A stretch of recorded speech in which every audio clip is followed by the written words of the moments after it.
Welcome to your weekly dose of anime, video games, and anything pop culture podcast. I'm your host, Maz. With me, like always, my homie, my sister from another mother. Yo, what is up, Odd community? Zephy here. And we are the two Odd Otakus. What's up, guys? I know last time we kind of left it abrupt because we were reviewing My Hero movie, and we said we were gonna do the Sora movie. We got really into it. Yeah. We didn't want to make it too long, but as we promised, get into it. We are gonna talk about the present, which is the Sword Art Online Progressive Aria of a Starless Night. Holy shit! I never realized how long the title was. First of all, I want to say, beautiful animation and art in the movie. Oh my god! Like from that and the music, and I feel like this is a topic I've always wanted to talk about because every damn time I talk to someone about Sword Art Online, 90% is such aggression and I don't fucking understand. And this is where my hot take is going to come in because we are obviously going to talk about the movie, but I just want to talk about Sword Art Online in general as well. Because personally for me, even if you don't know me, and a lot of people even don't know because, and it sucks to say that I'm even ashamed to say that I like an anime because you shouldn't. You should like whatever the heck you want. But I love Sword Art Online, and I feel like the people who hate on it, you literally, I don't know, you're either, you have nothing better to do, or you're comparing Sword Art to stuff like Berserk, and I just think that's kind of ridiculous because those are two completely different animes. Number one in genre, and number two in their story. In their story well, in itself, they're different. Not the title of the story, but title of the Black Swordsmen. Yeah, like come on, I know I'm gonna go into kind of a tangent, but that's the first thing that pisses me off when someone says Black Swordsman.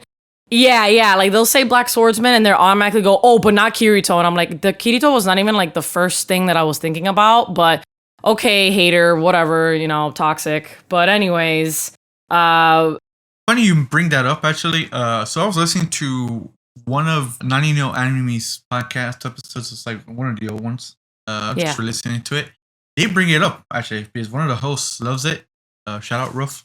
So like Sword Art Online Sword Art Online, and he actually brings that up. They both do.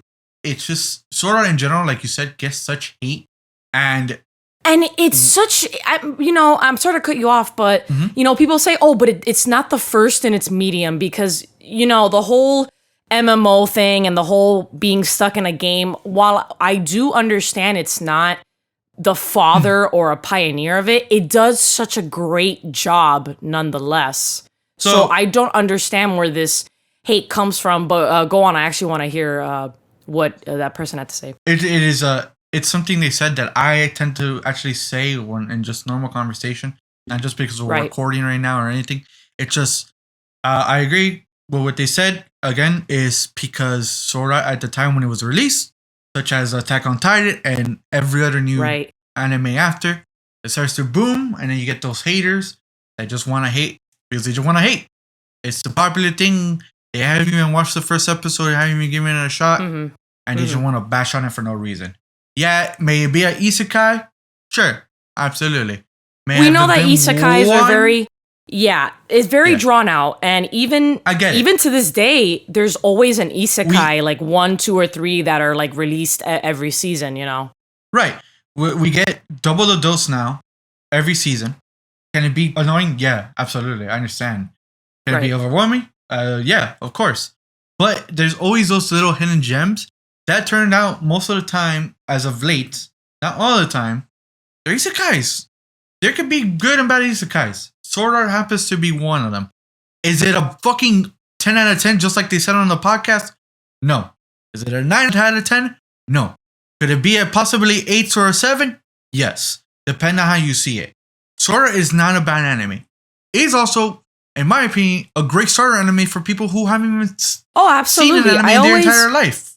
I actually, especially my coworkers, because as my new coworkers, we they're not like weebs or they're not into anime. They just watch what's good and that's fine. And they're kind of getting into anime. And I remember like, Sword Art is on Netflix. So like it pops up on like the anime category or death game category, whatever the hell they call it. And one of them asked me like, oh, is it good? And I'm like, dude, it's really, really good. You'll like it. They haven't really watched it yet, but I always, if you're like a newcomer, I actually recommend Sword Art. Like usually most of the time, like it's a simple story. It's about video games, especially if you love video games, you're going to love it even more. Like the terms and the vocabulary that they use, it's very familiar for someone who plays games, especially MMOs. And obviously we love video games. I've played MMOs. I know all the vocabulary, the mechanics, etc. And I like that. I like that they use a lot of familiar vocabulary, even though it's a running joke. Oh, MMO, whatever. But I personally enjoy Sword Art, and I just think it gets so much senseless hate. And it's not only that. It's not even like per se a video game anime. It's like you can also see it as a fantasy, sci-fi, depending on how you look absolutely. at it. You have several genres kind of just chunked in there, and again, like, it's not perfect. And don't get me wrong. Mm-hmm. I love Dot Hack. That was probably my first introduction to the whole. Oh, there's a real world and then a cyber world that you play at, you have your avatar, you can change how you look, etc., etc. I love Dot Hack. And a lot of people also compare like Dot Hack to Sword Art. And while you can do that, they're also not the same either. They're also completely different. Right. It goes back to like what we said earlier. There's different isekais every season. Will there be carbon copies of others in the past? Oh, absolutely. Yes. But you're always going to find one or two hidden gems that are gonna have slight similarities, but also differences. You're gonna tell me the Godfather of, mind you, little fun fact for people who didn't know. I just found this out this year. The creator of Gundam is actually the creator of Isekai. What? Oh yeah, what was the name of it again? Do you remember? No, but I will actually find out. Yeah, you told me that, and I looked at you. Yeah, just like really. Why I look it up. Like I didn't even know that, but it's funny because like speaking of Dot Hack, it's like Sword Art. You're using VR, and it's just the mechanics are so different, and the story's so different. But I don't know. I feel I don't know how to explain it because like specifically the person that gets the most hate in this show, I still don't understand it. I really don't. And it's Kirito, and I just don't understand where this hate comes from. And I've watched all of Sword Art, like I know there's the light novels, there's the original manga that was like a rougher product than the light novels. The light novels are significantly better. They have more detail. And I don't know about you, but I really just don't understand the hate for the main character. I really don't. They make fun of the fact that he's a solo player and that he's, tries to be like a lone wolf, et cetera, et cetera. And it's like, do we watch the same anime? Do you not understand why he plays by himself? No, maybe. Maybe I'm crazy, but I still don't understand this hate for the main character and the anime in general, honestly. I've heard, as I'm still looking, I've heard different sides of why they hate him, why they love him, but coming from the side that I've heard that they don't like him is because apparently, I don't see it, obviously his character is bland, and there's no characterization traits on his side. You could say that about any, if you look at a lot of main protagonists, specifically from anime, they're all the fucking same. It's just personality changes, but they're all the same because they are the main character. So for those just getting upset, like, oh, he's so bland. Bro, even some, and I'm talking about slice of life animes, the main guy always looks the same. So it's called Aurora Battler Dubine. I have no idea what that is. I'll it's be real basically with you. where, I've never seen it. Looks fucking dope. I guess this is where Escaflowne got its inspiration from. Oh my god, I know that anime is so good, and I should watch it. All right. Fun fact, definitely give it a check out. If you like mecha, it's right there. First isekai. So, Dang. Thank Gundam, baby. The mecha genre brought it. Yeah, I don't know. It's just, again, I remember when Sword Art was at its peak, It was literally the same year Attack on Titan came out. And funny enough, yeah, you're right. And we had the community divided. My God, the communities, because I don't want to say that the Sword Art community is not toxic, but bro, the Attack on Titan community, they are so aggressive. What community isn't toxic? Well, true. It's just, dude. Like, honestly, we have ones that are toxic, but they're quiet about it until shit hits the fan. I feel like that's the Sword Art community. Like, they're toxic, but they're not loud. You out, my hero, Bambi. Yeah, they're Ruby as well. Ruby is fucking toxic. I mean, it's not an anime, but it's still fucking toxic. Yeah, but I wish we had our cameras.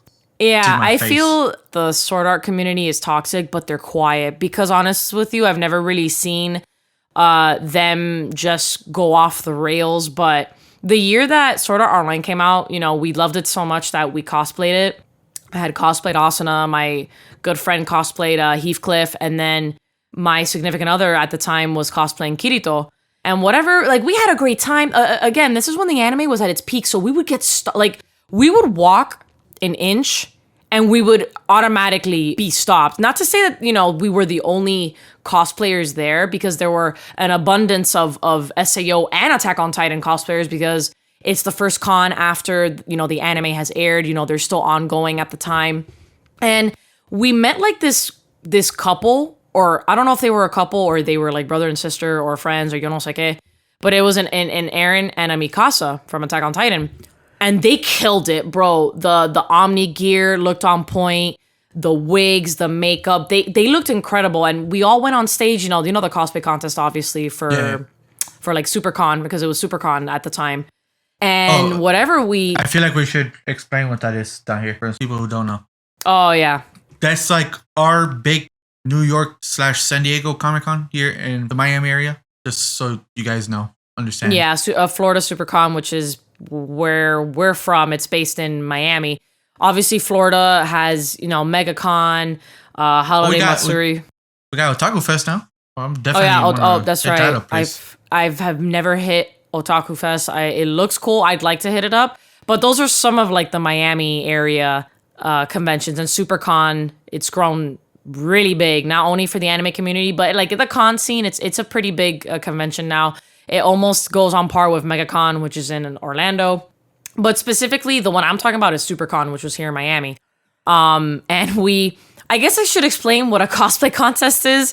I mean, think of it like a fashion show. It's a runway. You're showing off your costume. You do like a pose here and there, and then there's judges who they are most of the time, if not all the time, professional cosplayers. You know, they're in this game of creating everything piece by piece by hand. Every little thing is just masterful. So you get judged, and they have different tiers. You know, they have beginner, intermediate, and like expert or something like that. And then there's different brackets, and then from those brackets they pick a winner of each level. So it's kind of cool, but it's basically just a fashion show. You know, you have a huge audience, and you just, you know, you go, they name your character, and you do like a little pose, and that's it. So in this case, you know, we did our thing. I believe pretty 100% sure we were in the beginner bracket. We did like the little fight scene between Heathcliff, but you know how like in the anime it was Heathcliff and Kirito. Mm-hmm. Well, me and my buddies, we kind of did a fight scene of all three, like literally just Kirito and Asuna like fighting Heathcliff. So we did like a little mini like fight scene. The crowd went crazy. It was so fucking fun. The winners were actually the Attack on Titan people, and I remember walking up to them and, you know, just being nice. I'm like, look, your cosplay is incredible. You know, congratulations, whatever, this and that. And you want to know what this fucking person tells me? I think it was the Eren. And I don't know their gender. It was a they.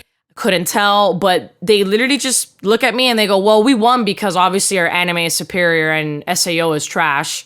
Oh, wow. And I literally looked at them and they walked away, obviously. Like, they walked away and I stood there in disbelief. I'm like, did this person literally just tell me I lost because my anime was not as good as their anime that they were dressed up as? What? My God, bro.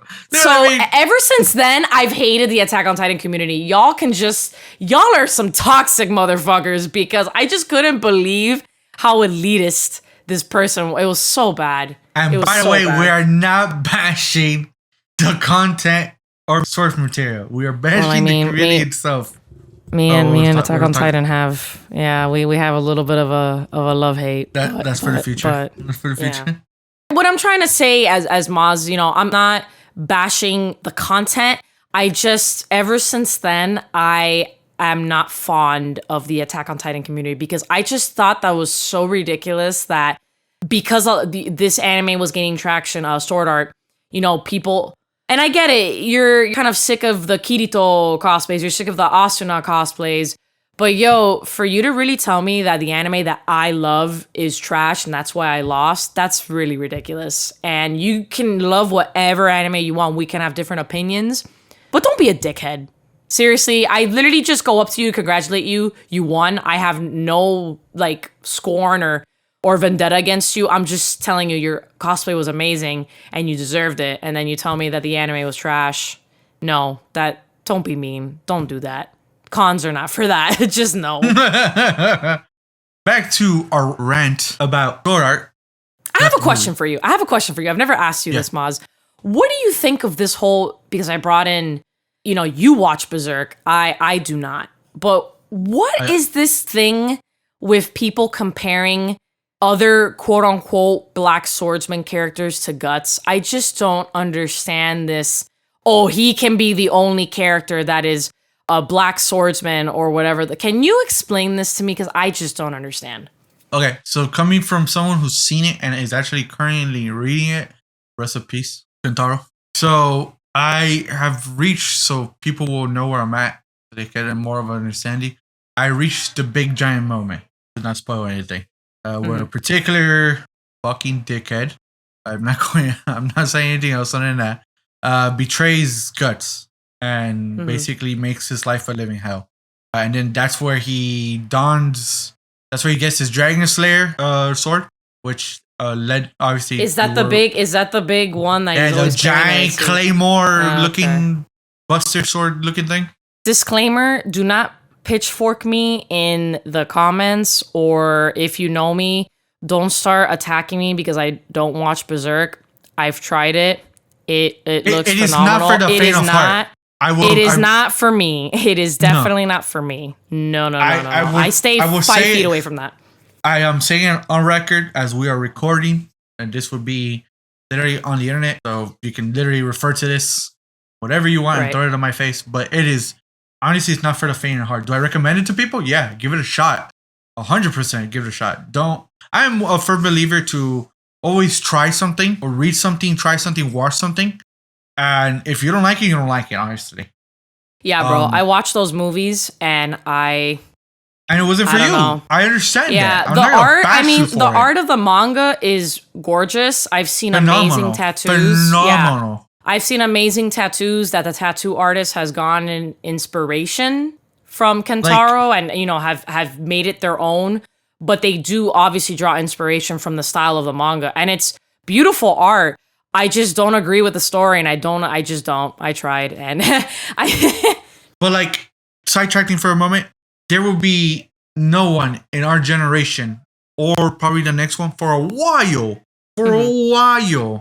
who can replicate his artwork to a T, which is why he was trying to train his assistants for if obviously this case was to happen, they were able to take over. Obviously, we still don't know what is going to happen, unfortunately, with the manga and the story where it's at. Like I said, no one is going to be able to replicate that style for a very long time. It's like... And so why do you think people compare... Kirito to Guts. I didn't mean to sidetrack. No, but you need context. I'm sure. Yeah, I'm pretty sure not everyone. And where I'm at right now, he hasn't donned the Berserk armor. Don't kill me yet in the comments because I have not reached that point of the story yet. All right, cut me some slack here. The weird wolf looking thing or whatever the armor. Which Berserk is such a giant inspiration, not only in anime and manga, but in literature. Movies, TVs, I'll give you a perfect example. Castlevania, the last season, right? We saw, I forgot her name, so please don't kill me. The giant vampire chick. Yeah, that she's I was blowing up the big chat one. like, what the fuck?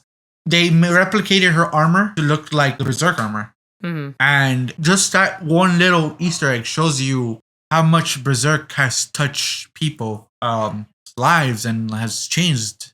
Right. I mean, you know, like I said earlier, just because I don't like it doesn't mean no one else can like it. You know, for example, like Ruby, I adore Ruby to death. I know that people are giving a lot of criticism ever since Montiome died. I mean, for me, I know people were heartbroken that Kentaro died.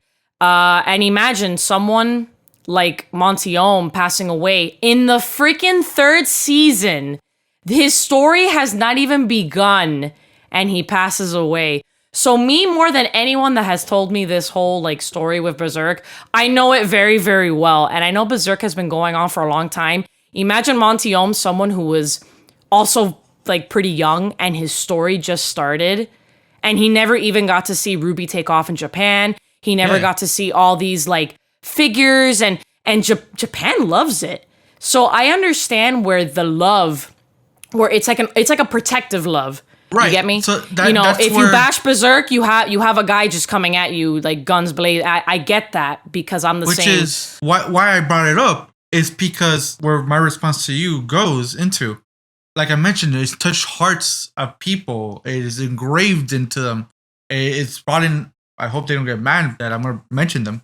Our buddy Eric, he showed it to his girlfriend Alice, loved it, and it brought them closer. Right. Is it a very dark story? Yes, 100%. I is can it see gory that. to the I very much see that.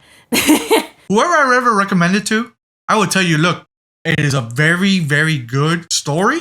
It is very dark, very gory. It is not for the faint of heart. There will be moments that you will be grotesque, disgusted. I don't know if it'll get me as grotesque as fucking Goblin Slayer, bro. Because that first 5 minutes, I know. No. It's funny. I actually wanted to say that for a while now. Because for me, that was disgusting. That was something. It was. I haven't finished it. I will continue because I'm one that, yes, it will bother me, but I'll continue going on with it. But there has been points in the manga so far. I continue sidetracking, but I'll go back to it quick. That there's been points in the manga already that I'm like, God dang, that has topped Goblin Slayer? The Goblin Slayer. Yeah. I'm like, apparently I'm about to reach an infamous scene that is very dark in Berserk. Very dark. I haven't reached it yet, but I'm close to it. Apparently I'm a volume behind. Right. That's my little take there, my hot take regarding Goblin Slayer and Berserk.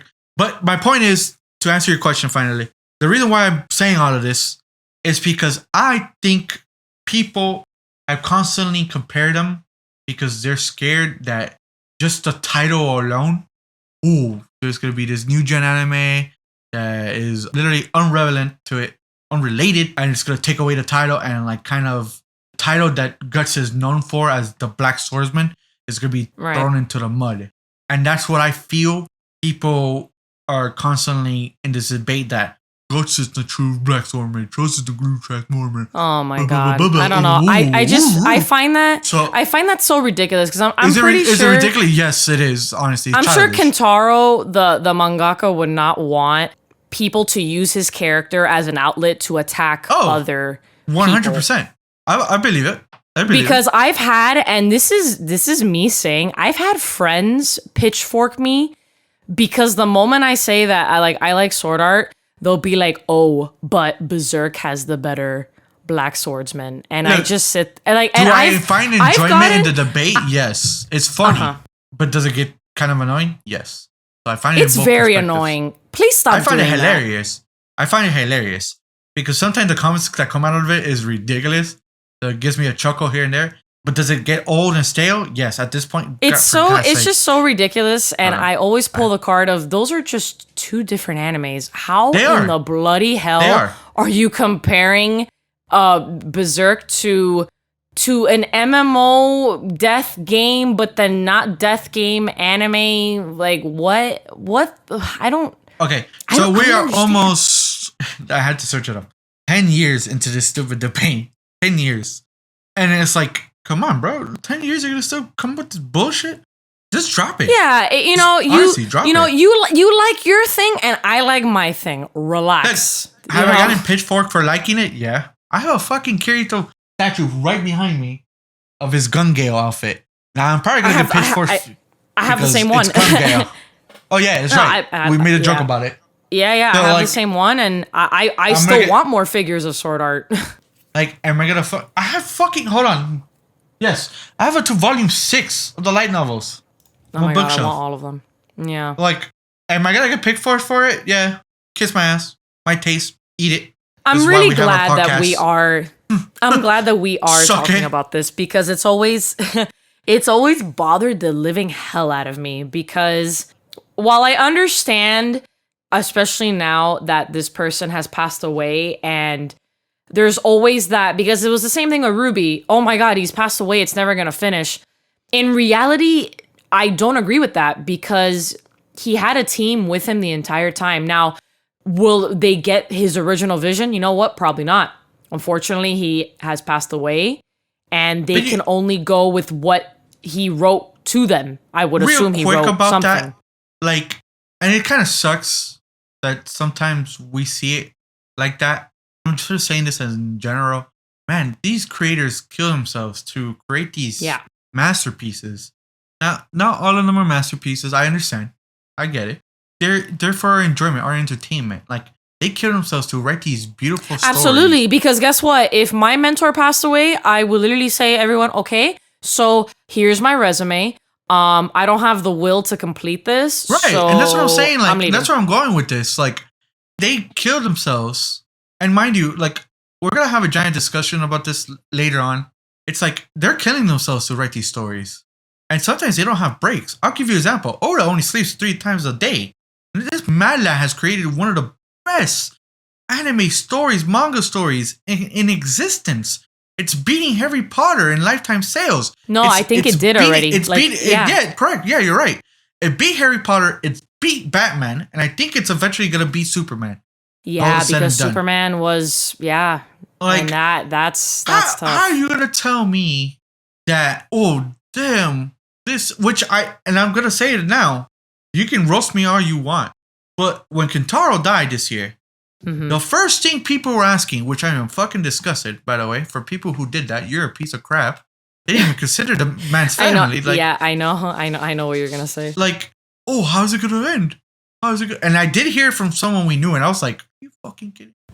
I had to kind of stay quiet, like, but whatever. Point is, like, this man put his life into this work, died, and you said, how is this going to end?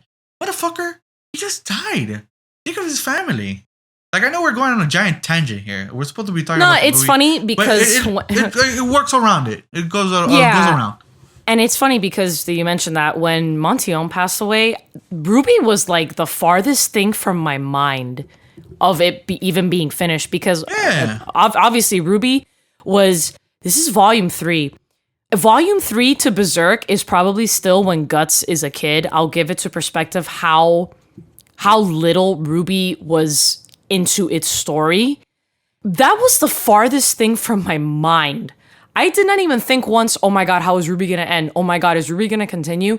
The only thing I could think about was his wife, his family, and then obviously Rooster Teeth. That was the only thing I had on my mind. Not once did I even think about, oh my god, I'm so upset. It's never gonna end. I'm fucking pissed. Like no. I understand you're upset because it's a work of art that's been with you and you've been following the story and you've been walking alongside this character. I get that. But bruh. Okay, it's good to think about it, but on the long term, like, don't fucking do it right there and there. Like, Twitter was on fire. It's like, come on, bro. With you. That's something to think about later. But the point is, again, to answer your question, I think that's what it is. Berserk is such iconic at this point. Practically, people who haven't even seen it, haven't even heard of it, you just show a picture, and they're like, oh, I know what this is. I've seen it, such and such. Because people have drawn inspiration from it. So the community, with the constant debate of who's the better black swordsman, just cut that shit out. I believe why it was created because people were scared that sword art, when it was releasing, it was going to dominate and overthrow the image that Gus has stood to the test of time. What Kentaro had made, basically. The true Black Swordsman, quote unquote. But, like you said earlier, they're two entirely different genres, two different anime / mangas. Who cares who's the better Black Swordsman? They're both Black Swordsmen. Whoop de fucking do. One is because of his cape. The other one is because of fucking giant armor and sword. Yeah, literally.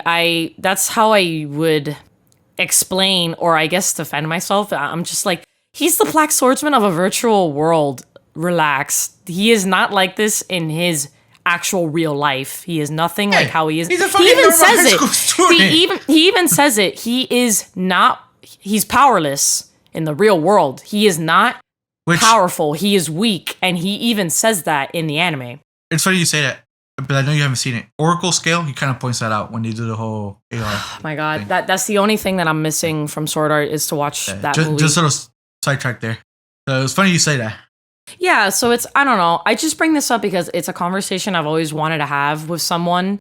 And it's a conversation I've always wanted people to listen because it's just ridiculous. You know, if you like Berserk and if you like Sword Art, it's fucking fine. Just don't be a dick. Gus is a true swordsman. Yeah. No, I'm joking.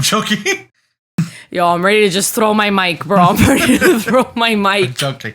Like I said earlier, it's funny. I find it hilarious. It's just like, oh my god! I have a temper. The moment you just start some dumb shit, I'm just like, well, yo. Who was the one who said it? And I saw your reaction. I'm like, oh, here we go. I was like, I don't know who. I don't remember who. But I do remember. You open Pandora's box right now, bro. Yeah. I was like, don't even say shit about Sword Art because I am ready to defend it until I die. Because I do love the anime. Big whoop. I don't care. But again, man, like, look, the point is it's going full circle. We're reviewing the movie and it leads to this. We're recommending the movie for people who haven't even seen Sword Art. It's a great start off before we even if you don't watch even if you have never watched the anime, you could watch it and it could be a little standalone, like, oh, okay, this is cool. It's not only that, it doesn't interrupt the story. It leads into the story technically. You see it from a different perspective, which obviously you'll get our take in a few minutes. Mm-hmm. Like our buddy Ariel. We're like, hey, you want to come see it? He's like, oh, I've never seen Sword Art. We're like, dude, doesn't matter. He's like, oh, but won't that ruin the show for me? I was like, no, technically, actually, this is technically the beginning of the story. It leads into the show. Different perspective, and they add a character. Honestly, if you ever want to see Sword Art and you're like, fuck, I don't want to start with the show, I recommend the movie. Yeah, if you just want to get like your feet wet, yeah, you could watch Aria of a Starless Night to see if you like this type of show, and then you can even start obviously with the first season. Yeah. Back to what I said in the beginning, the art is amazing, beautifully drawn and done. The music for Sword Art has always been. You're not gonna get that in the first season, right? The music, yes, because they brought the music has always been. I'll fight. It's always been top tier. Yeah, we'll dive into the movie now since we're getting into it. The music of the first season is basically sort of reused, just obviously amped up and more stuff added to it. Yeah. We'll start with the synopsis technically. So the text takes place in season 1 of Sword Art, which is this game called Sword Art, which is where the title comes from. In Ainclad, it's where the game, it's like the setting. So in the movie, you get a big character's perspective, which is Asuna, which is the supporting character for Kirito in the main show. And you get her views and how her life kind of is, which they have shown throughout the series, but you kind of get a more in-depth before everything has ever started. And basically, this is like the start of her legacy in the Sword Art world. I just want to cut in because when you first see Asuna, you think that she is a complete badass. You think that she was even a beta tester. If you want to, like, when you first watch the anime, you think, oh, she was a beta tester because she knows how to play the game so well, and she's and you know how if you guys never watched Sword Art, obviously this might be a minor spoiler, but you know, time passes and she's with the Knights of the Blood Oath, and she's like the commanding officer. You know, you think that Asuna is just badass, but in this perspective, it's literally the complete opposite. She it's like has the start no of her idea. story. Yeah, she has no idea how to play video games.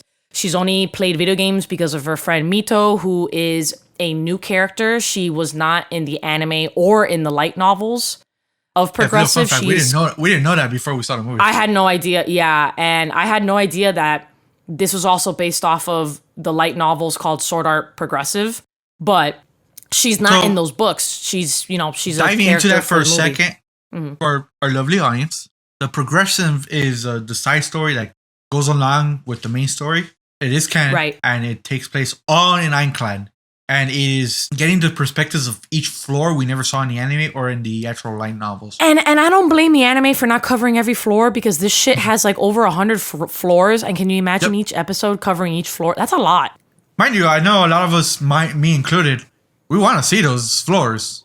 I do too. I just know that the right, anime would have been like 50 episodes or some shit. I have no idea.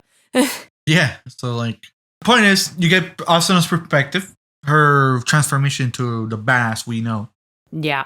And I really liked seeing, her. We already knew her home situation was kind of from like Gun Gale and her the mom's others. A straight up bitch. Yeah, her mom is a cunt. And, you do see a little bit more of her home life. I like that you see her as a regular high school student. You see her and Mito, like their relationship. Yo, playing Tekken? Yo. Oh, dude. That was Tekken, cool. The Tekken marketing, like the promotions and shit. Bandai was like, "Where's my money?" I'm pretty sure Bandai paid them. That's right. Bandai makes their games. I forgot. I see what they did. Yeah, they do. They do make the Sword Art games. Yeah. But I'm sure they were like, Aniplex, slide this in here. Fucking bad. Oh, and the relationship with Sony. What? Damn, product placement. I see you. Yeah, I see you. I see you, Sony. I see you. Fuckers. But it kind of starts off, I'd say, like the day before or the day of Sword Art. It's the day of that Sword Art gets released. Yeah, it's like the day before or whatever. Kirito brings it up. Which, fun fact, you see Kirito right in the beginning. Little spoiler there. I know you'll get a couple of spoilers for the people who haven't seen the movie.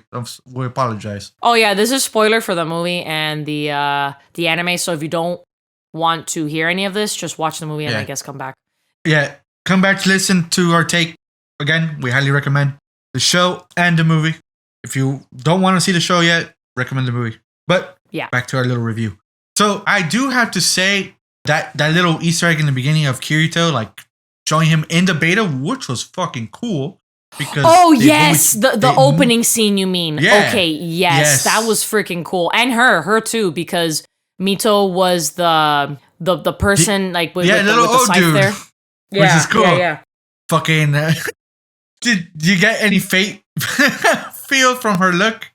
I did. The first thing that I said was, "What type of Jean Arc obsessed fuck is this girl wearing, bro?" That was great. I was like, "Wait a fucking minute." I did. I do like that it's hinting, because when the opening scene starts, and I immediately thought, "Oh, these are beta testers. This is when Sword Art." This is the beta testing period, and these are the beta testers, that they're playing. And immediately you see Kirito, and I'm like, ah! I was like losing my shit. I thought that was really cool. And then it shows, the beta over and everything turns off. Come back when the game is launched. So I thought that was really cool. I don't know about you, but I do enjoy the relationship between Mito and Asuna. I actually ended up really liking Mito, even though of a certain thing that she does. She's a cunt. But until the other half. I do like their relationship. I don't know about you. Okay. It's fuck it. It's a love and hate relationship, because I did enjoy their dynamic. Right. You know how she's like, "Hey, Asuna, you're a smart girl, but you gotta live a little. You play some games with me." And then she's trying to bring her into the sword. Asuna's like, "No," being the little goody two shoes that she is. She's like, "No." But no, my parents, I have to study. Right. Curiosity kills the cat, as they say. And, literally, la pobre, dude. Yeah, and she pops that nerf gear because her brother owns one. And boom, she's in Sword Art. But the dynamic's cool. But what I did like is they don't show the fighting of the enemies at first. It's just them going around town, and this is her first VR MMO, so she doesn't understand. Which is cool. Yeah. Because not like saying from an anime's perspective, but from like obviously us being gamers and like us playing our fair share of MMOs. Don't you think you would do that? Oh, let me check around the home base or hometown. Dude, if our technology gets to that point, awesome. I will want to interact with any little thing. So I just love how the world of Sword Art is made, how even the NPCs are made, and it obviously Sword Art Online, the actual anime kind of shows that, and it shows just the world is so interesting. I just like the whole idea of the world, this like fantasy, almost I guess sort of modern world, and it's just really cool. Like I like it a lot, and again they don't really show them fighting any like enemies. They're just going around town because Mito's not too much showing later. her. Yeah.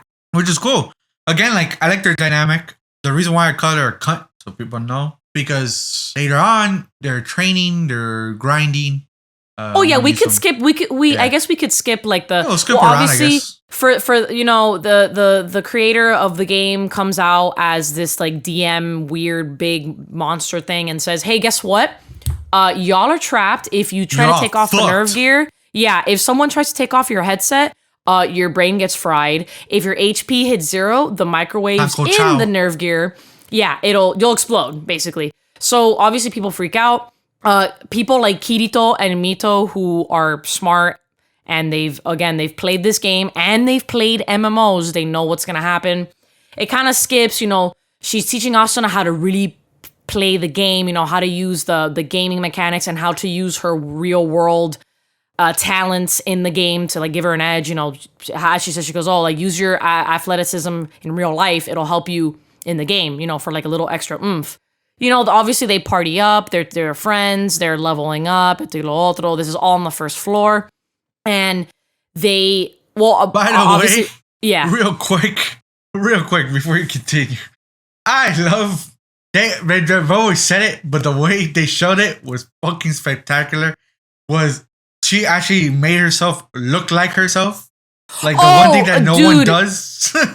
Yeah, I just think it's so cute because everyone else, awesome. Even because Kirito, I mean, he looks older in his avatar and he does look different. He doesn't look the same at all.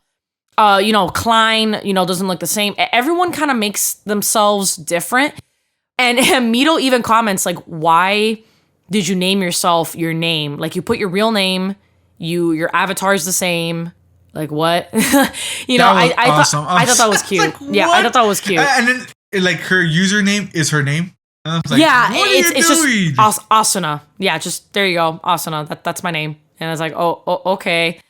And so I kind of it never gets like any easier, if this is the right term, because you know how they go to that dungeon and they see two people, they try to open the chest and it was like a trap and they die.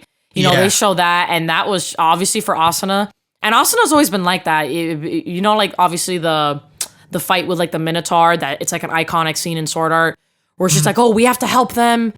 And she jumps in. Yeah, Asuna's always been like that. So I love that fire. I love the sense of helping people, and she's helpless because obviously the smart thing is to not go in there because it's mobs of enemies and it's only 2 of you and you'll die. And obviously your HP hits 0, you're gonna die. So it's almost heartbreaking for Asuna to not save them, and they kind of just go away because obviously the smart thing to do is to walk away. What's cool is like they show Mito's perspective, like when she's is it Mito or Mito? Mito. Mito. Okay. I say Mito. Yeah. So Mito's like while Asuna is out shopping, because I guess Mito tells her to get potions. You don't see it, it's off screen, obviously. And she's in the room, so you can actually see in her perspective. She made it seem like it didn't affect her, like she didn't give a crap that those people died. Right. But it was actually affecting her. She was like, "Oh man, like people are gonna fucking die." She's the tough one. She's suffering, but she suffers in silence, kind of like Kirito. Like they don't say anything, but it does bother them. Like, but they have to put, they have to put a tough face, especially for her. That's her best friend. She doesn't want to.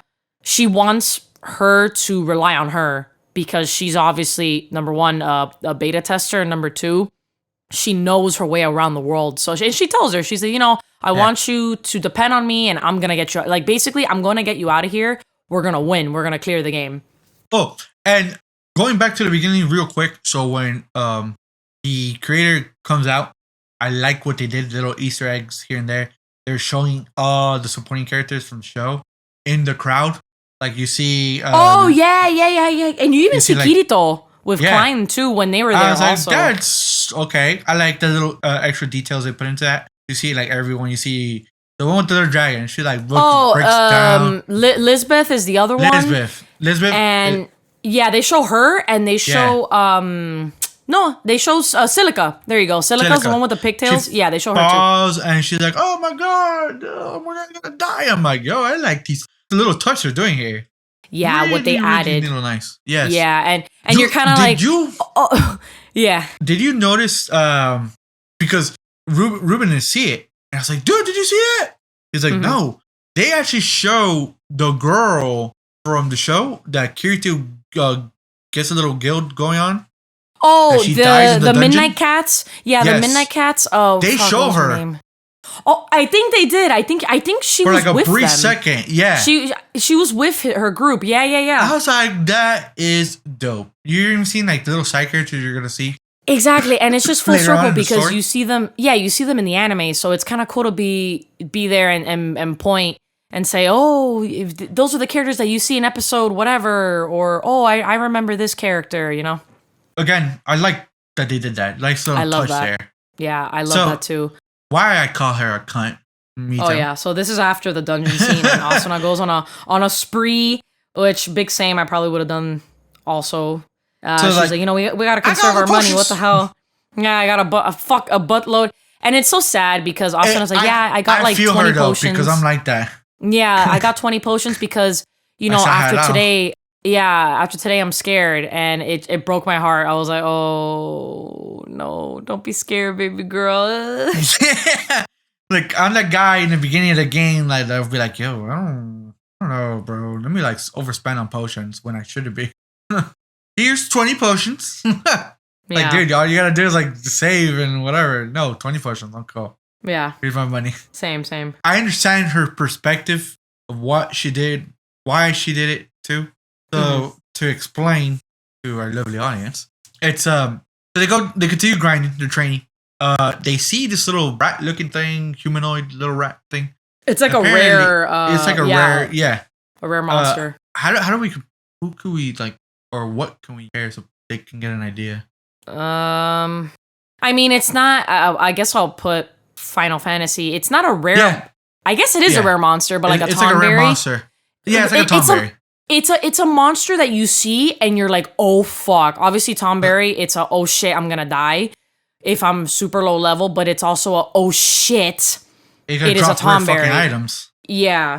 So that Mito sees this, and mind you, they're finding these creatures. They look like oh my god, I had the name in the tip of my tongue. Fucking piranha plant. Fucking piranha, PD piranha. Yeah. Like so everyone has an idea. PD piranhas. She does mention to Asuna, do not hit this big one that has a bud on his head. If you hit that, it will call all his buddies and we will get screwed.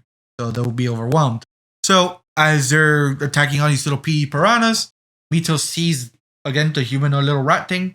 He's like, oh, I'm gonna attack that. Cover me. It drops rare loot. Bro, and the drop. What broke my heart was the drop that like, okay, it's gonna be mentioned later, but cause she kills it, she's like, she's greedy.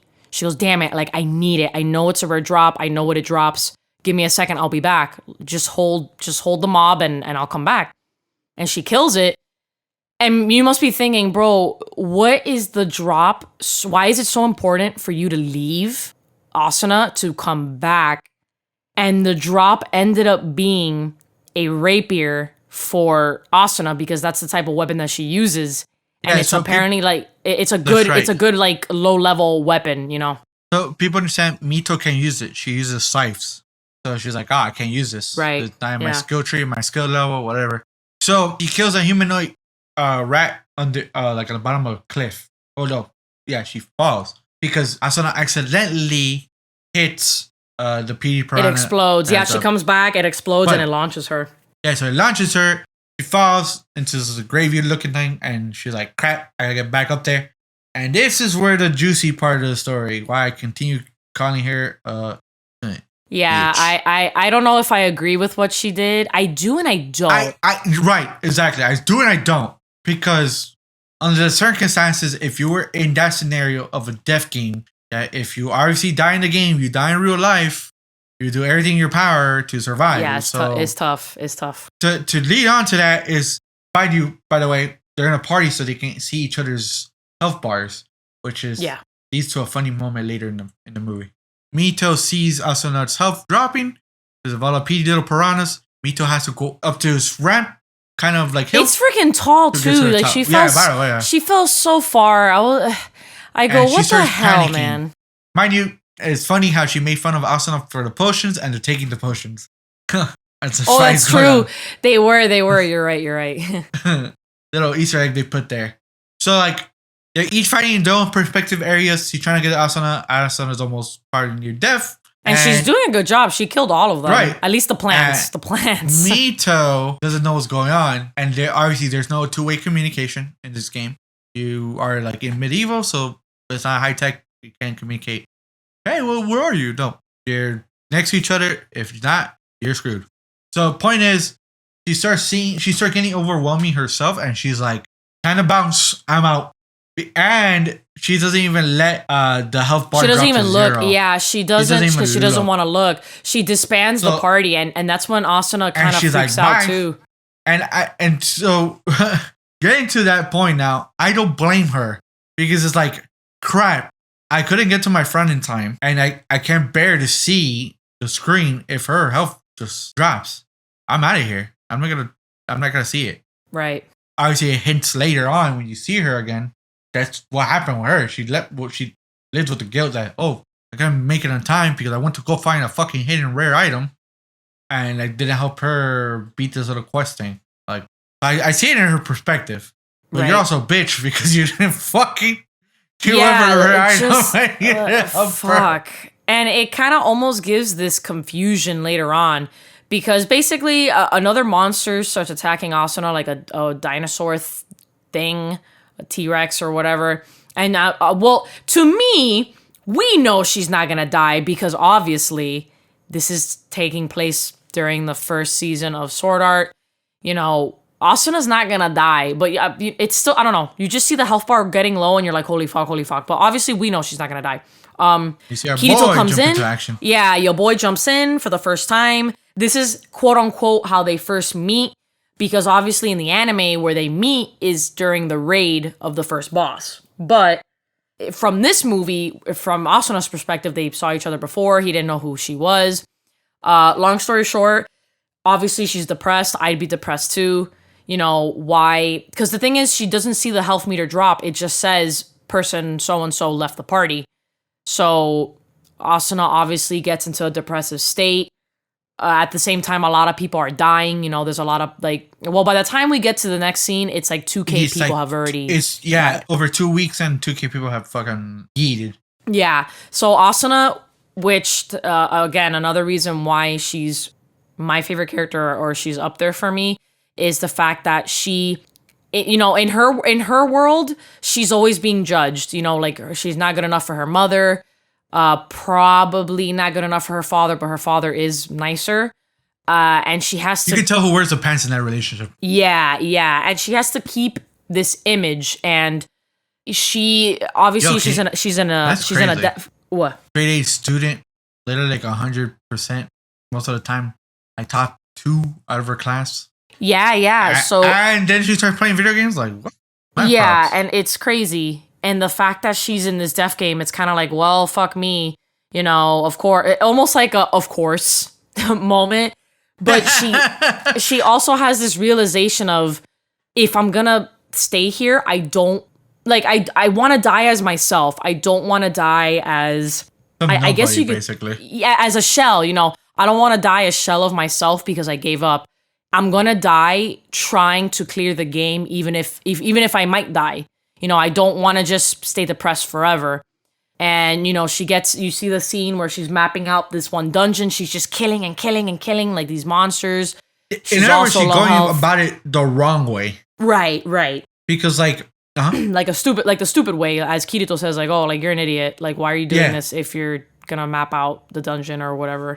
Like she had, what was it? Like she had like 5 rapiers and like she let them break into like the very like moment. And she had potions. I'll use another one. But it was just, you know, he goes, oh yeah, like your weapons are gonna break. Your weapon's gonna break, and she goes, oh, I brought like 5. And it's like, okay, well, I was like, oh, no, that's not the right way to do it. What are you doing? Yeah, exactly. Long story short, you know, this is when they meet again. He runs into her in a dungeon. He kind of saves her because, you know, she kind of like knocks out, and then he's like, oh my God, you know, out of exhaustion. And they start talking a little bit, and she goes, oh my God, he doesn't recognize me, because he thinks it's someone completely different. Yeah, because she has a hood up. So. Yeah, she has the same hoodie that you see from the anime. So it cuts to because he goes, oh, are you gonna go to the raid for the final boss? And she's almost kind of like, oh, but you know, a lot of people have died, esto y lo otro. Kind of almost saying it's like, why are we going to? Because there's no point almost. And then obviously Kirito being Kirito is kind of like, well, I mean, we gotta try, right? Whatever. They go to the meeting. It plays out pretty much the same, except that what I noticed, and I pointed out to Gabe, I go, oh, like they walked in together instead of in the anime where it kind of looked like he walked in by himself. I don't know if you caught that. I did not catch that actually. Because in the anime, good eye, but I didn't. Yeah, he walks in, he looks, and he turns, and he does see Asuna, but it's implied that he got there alone. In this scene, she walks off, and it kind of cuts back to him, just like in the anime, but then she's like sitting far away. And who do we see in this crowd? Mito, sorry. I keep saying Mito, like freaking the 4th character show up in this fucking movie. My boy. Yellow Flash. So like, but yeah, she's there. And I don't know if you want to take over from this point. So yeah, it was cool. Like you actually see a bunch of the people you saw in the beginning. Again, you see the guy who eventually will be their blacksmith. And then they start calling. Yeah, I love him. And they start calling out the beta testers. So this actually is very pinnacle point in the original show. So they kind of start playing off of it now in the movie. They start kind of accusing that the beta testers went on their own and said fuck everyone else. They started getting out to the good places, getting out of the Raru, all the hidden treasures. So like fucking them over is what they're assuming. So this one dude, fuck him, I don't remember his name because he's a giant douchebag. He starts calling all the beta testers out. Obviously, Kirito is one of them, but we don't know. It is implied, and he stays quiet. Mito, on the other hand, is shown on the other side. Asuna has already seen her, by the way. Yeah. And she's like, oh crap, they're gonna fight me out. I'm gonna get I'm gonna get beheaded. They're gonna fucking roast me. Like the whole 9 yards. Like she's like, they're gonna out me. And our boy, Mr. Blacksmith, is like, yo, you're talking some mad shit. Yeah, calling you out. Like, our guidebook was made by beta testers, right? Right. And the guy who handed it was a beta tester. So you talking some mad shit. Like, it doesn't matter. Yeah. And you know, it's seeing that scene again, and I just want to I want to quote just seeing the movie in itself. I even mentioned it to Ruben, because Ruben also loves sword art. And I was telling him, I'm like, hey, bro, after the movie, I go, I was so excited to watch this movie because it's been a fat minute since I've seen anything sword art. Like, it's been a while. I haven't finished Analyzation. It's freaking good, dude. It's crazy. I personally like it. It's definitely I liked Gun Gale, but it's definitely stronger than Gun Gale, I would say. And I loved Gun Gale. A lot of people don't like Gun Gale. I don't understand why. If you're I like the story. I prefer the game Gun Gale too. than fucking Alfheim. Fuck Alfheim. You know what? I kind of agree. I like the story of Alfheim, but if I had to choose, like, bro, if I'm gonna get stuck in one, I'd probably go with Gun Gale. Oh yeah, I'm kind of Gun Gale. Fuck that. Yeah. Like, I don't know. I liked both, and but definitely Gun Gale. We have a weird moment and Alfheim, but whatever. That's beside the point. Oh yeah. But I don't know. To me, it was just nice seeing, because that scene is, you know, obviously from the anime, the first season. Quote me if I'm wrong. The guy leading the raid, isn't he one of the final beta testers or no? I don't remember. No, if I remember, I think he knew Okay, that he knew that Kirito was a beta tester. Yeah, but I don't remember if he was. I don't think he was. Okay. No. I'm sorry. He was a beta tester. You're right. Okay, all right. He was a beta tester, and he's like, yo, I know. You know, kind of, yeah, like, I know you are, and I know me, and like, he was a beta tester. So you're right. So everyone is set to get into groups. Now, after our boy calls his douchebag out, they're like, hey, let's get into groups. That's how we'll divide the strategy of how we're going to kill the main boss of basically the first level. Mito gets her own group. Asuna wants to confront her, still does not confront her. And it's like, I have no one. And Kirito's like, look, I wasn't paired with anyone want to pair up with me. Oh, and then they have the funny moment with the bread and the cream. Oh my God. So they showed I know it was cringe. But bro, the guys in front of us were cracking the fuck up, and so was I, dude. Oh my God. All right. Yes, we know. So we'll explain why. Earlier in the show, Asuna eating a stale old bread before she gets with Kirito as a party member. They show the scene again when they go to buy equipment and get equipment. She's eating the stale bread. Kirito gives her this cream butter looking substance, and she's like, hey, spread this on the bread, it would taste better.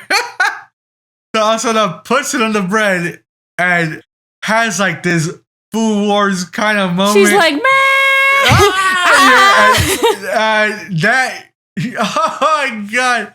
That was probably the funniest scene of of the movie. And then she scarfs it down like in the anime where she's like, oh, no. There's more. Bro, that shit was like, funny. Later they bring it up and she's like, there's more bread. Yeah, and then they kind of cut to she starts talking about how she's been surviving so far, and she talks about her friend and how she's angry at her but not angry at her. She's just confused. The bath scene. She's like, oh yeah, there was a bath scene. A shower? Yeah, because she's been like in an inn with just like a room. There's nothing else, and he was renting out like what was it, like kind of like a house or something. It's like it's a item shop that had a inn on top. Oh, okay. And he's there like, you it's got a shower. Yeah, and she was like, I need to shower. That was also a funny scene. A shower. And then of course her coming out, and he's like embarrassed. I don't know. They're so cute. Like, I love their dynamic. Shut the hell up. I think they're adorable.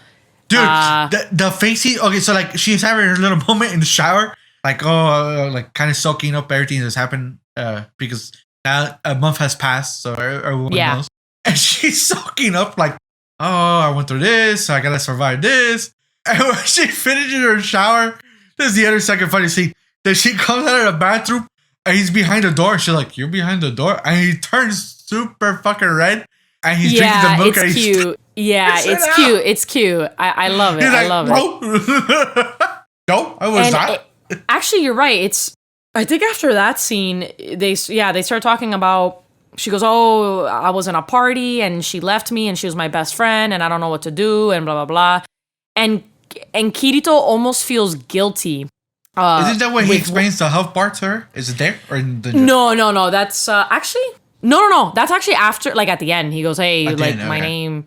Yeah, because he calls out, he says, Asuna, switch, and they switch, and she goes, how the fuck do you know my name? But he almost says that, oh, it's like my fault, because he has a hint of who it is. Yeah. He's like, oh, I know who that is. Like, he knows who it is. And he goes, oh, like, it's my fault or our fault, whatever. But, it cuts. He never says anything, and they kind of go to the raid. They start the boss battle. And it's almost the same as the anime, but, bro, that fat bastard got beef, dude. That weird... beefy boy. Yeah, it was not fat at all. It was 100% muscle beef, dude. That was one change that I do remember. It was from the anime. You thought, psych.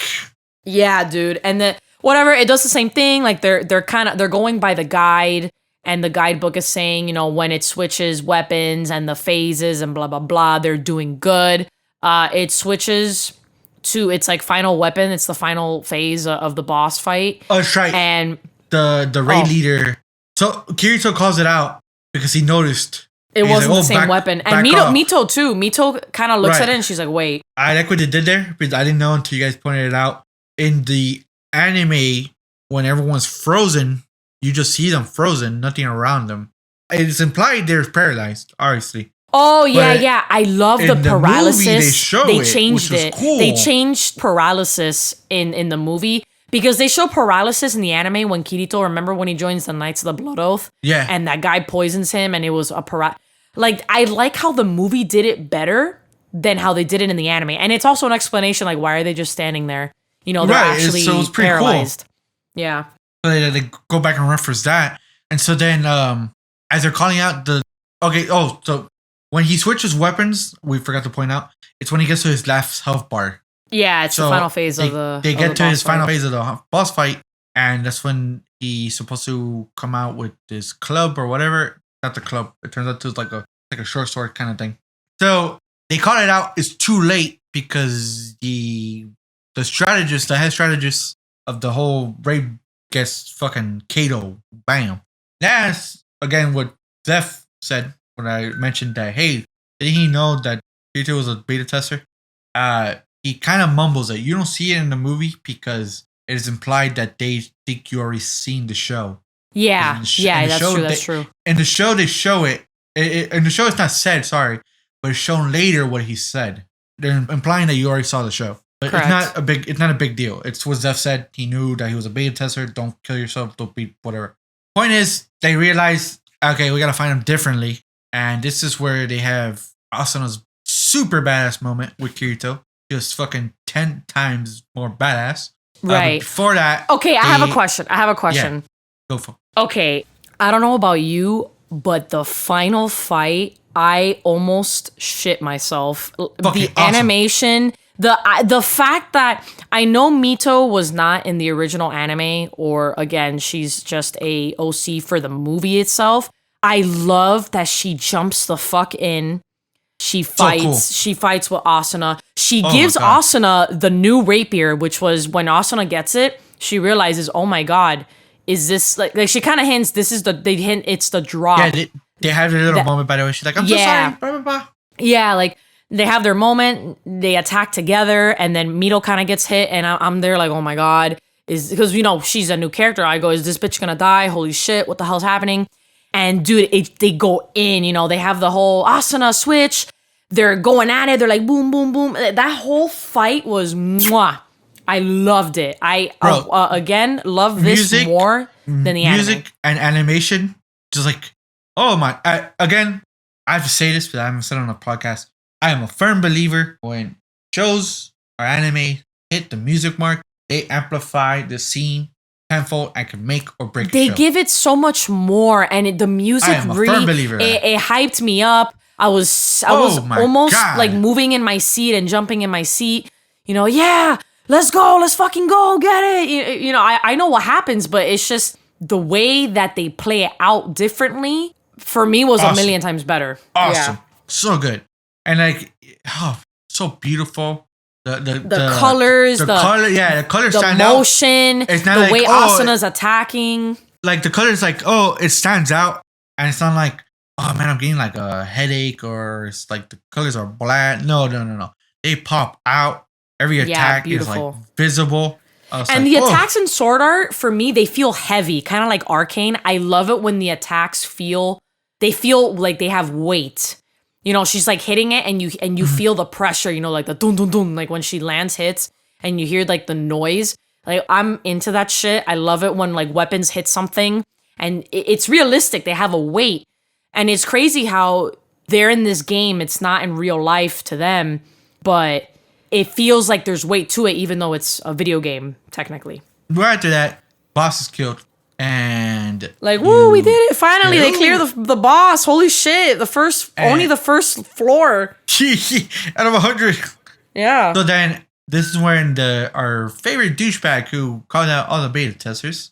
Oh yeah. Calls out Kirito, which ironically Mito also knows, but they never say anything. Oh yeah, and she's in a corner. What got me like worried was she's also going into a corner because she knows, but they don't know that she knows. That and it's like, hey, you're a douche. You knew and you never told us. Blah blah blah.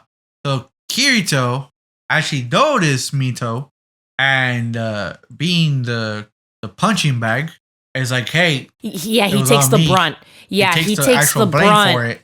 So that way the other beta testers don't get blamed for it. Which is kind of, it's kind of messed up. But good on him too, because he's like, oh, fuck it. If someone's going to take the heat, I'll take the heat. No one deserves this. Which, obviously, no one does deserve that. Fuck it.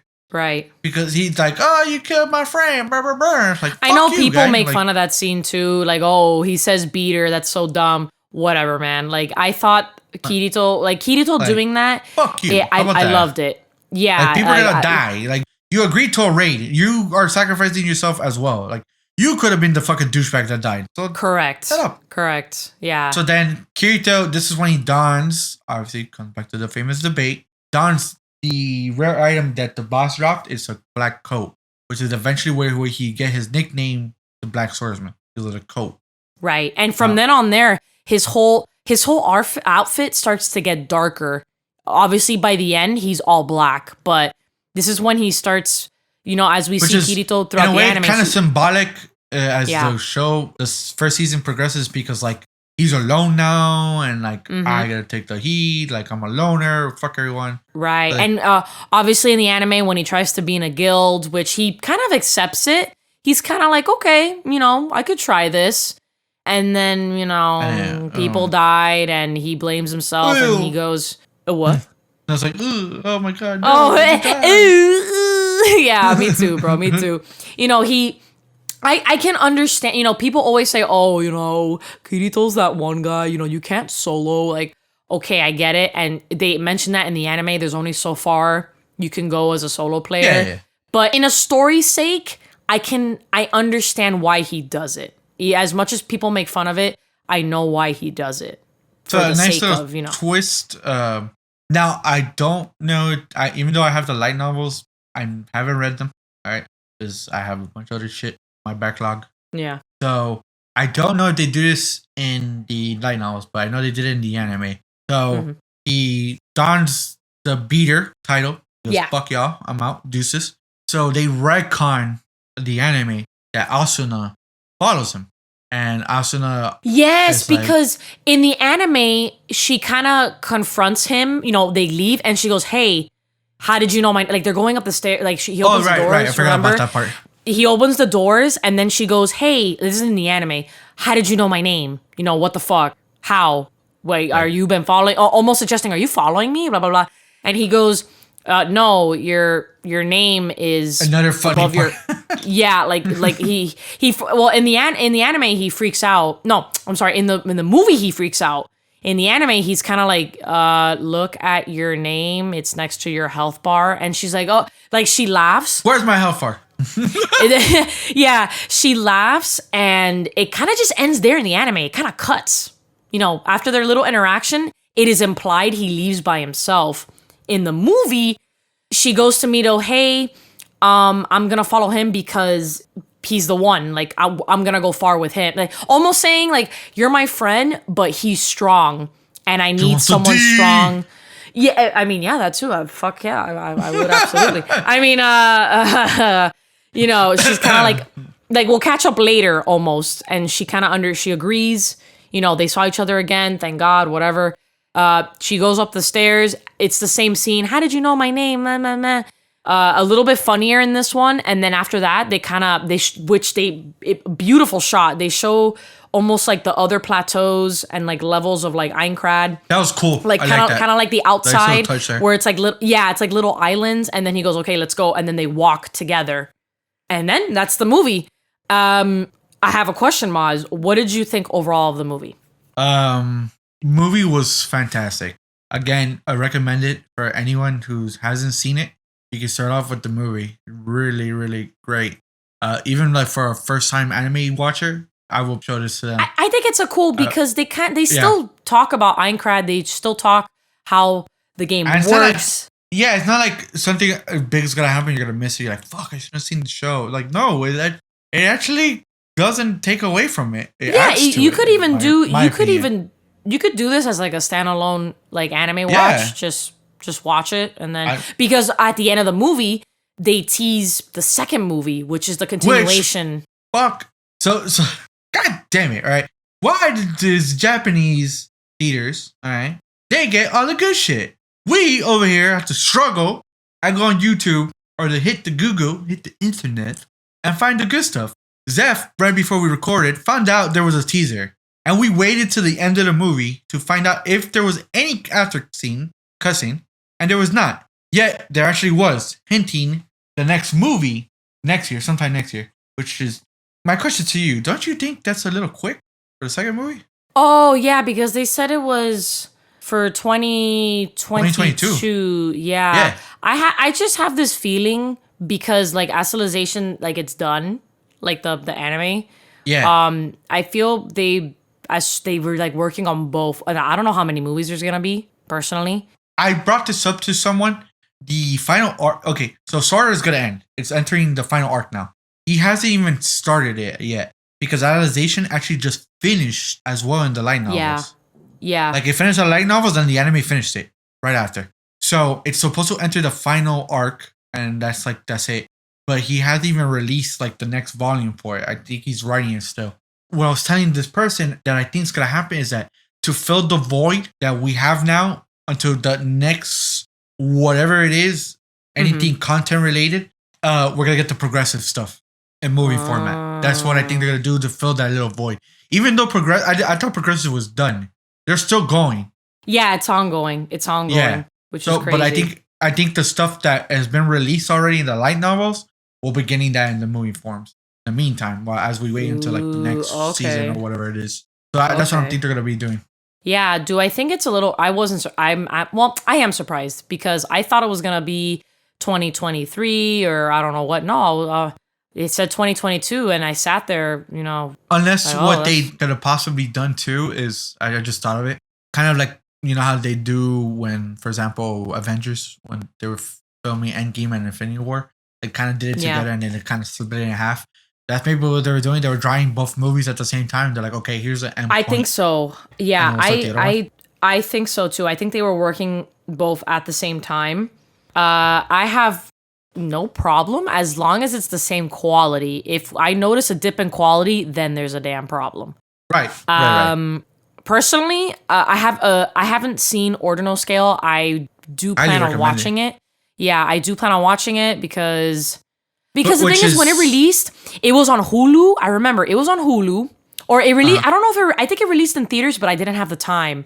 Then it released on Hulu. I don't have Hulu. Then they removed it from Hulu when I remember we went to Hulu one day because someone had it. We went in and they removed it. So I was like, what the hell? I think now it's on Crunchyroll. I gotta double check. I gotta double check, but yeah, I have to find it. I mean, I want to purchase it. I want to own it. Really good. I recommend it. Yeah. I want to watch it. It's an anime original. There's no light novel for it. I do know that it takes place after Sword Art Online 2. Yeah. Like it takes place after like Astralization and that that short OVA when Shion comes to the Rosario mother one? Sorry. Yeah, that she joins the party. Remember? Yeah. And they're looking for Excalibur. Like it's after all that is what I read. It's supposed to it takes place after that, and then it's supposed to take place right before Alicization because at the very end it hints Alicization. Okay. You get a hint of it. So that's what they were doing. When it was coming right before Alicization came out, they released a movie to kind of the same thing what's happening now to fill the void. Okay. Yeah, I definitely want to watch it to compare it to how good of... I mean, the story is the same as the first season, and I'm comparing it to something that's like a new story. But I just want to see how the two compare. Personally, I just want to go ahead and say I enjoyed the movie.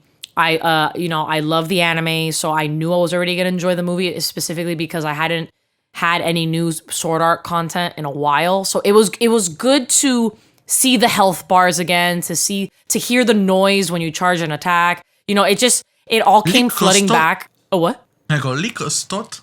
Yeah, the link start, the switch, everything. It just came full circle, and it almost felt like I was watching the anime all over again when it released. So I love the movie. Asuna is my favorite character, so it was focusing on her. We all love that. It's, I know a lot of people love Asuna more than Kirito anyways. So I was like, whatever. I love it either ways. But if I were to give the movie a rating, dude, I would give it a solid 9 out of 10. Really? Okay. Yeah. All right. I couldn't really find, I won't give it a 10 because I guess it's a little confusing to be like, is this a reboot? A lot of people won't really know if it's a reboot or another timeline. We even questioned that. Yeah, like I questioned it. So there was a little bit of gaps and stuff too. So I won't give it a perfect score, but I would say 9 out of 10. I enjoyed it that much. Before I ask you my question, I'll give my rating too.